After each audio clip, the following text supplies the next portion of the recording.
இந்தியாவின் ஆபரேஷன் சிந்தூர் ராணுவ நடவடிக்கைக்கு ஜெர்மனி ஆதரவு தெரிவித்துள்ளது. அரசுமுறை பயணமாக ஐரோப்பிய நாடுகளுக்கு சென்ற வெளியுறவுத்துறை அமைச்சர் ஜெய்சங்கர் ஜெர்மனி வெளியுறவுத்துறை அமைச்சர் ஜோகன் வெல்வலை சந்தித்து பேசினார். அப்போது இரு நாட்டு உறவு, பகல்காம் தாக்குதல், இந்தியாவின் ஆபரேஷன் சிந்தூர் நடவடிக்கை உள்ளிட்ட பல்வேறு விவகாரங்கள் குறித்து இரு நாட்டு தலைவர்களும் ஆலோசனை மேற்கொண்டனர்.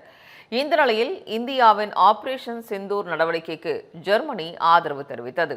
இது தொடர்பாக பேசிய ஜோகன் வெல்வல், பயங்கரவாதத்திற்கு எதிராக தங்களை பாதுகாத்துக் கொள்ள இந்தியாவிற்கு முழு உரிமை உண்டு என கூறினார்.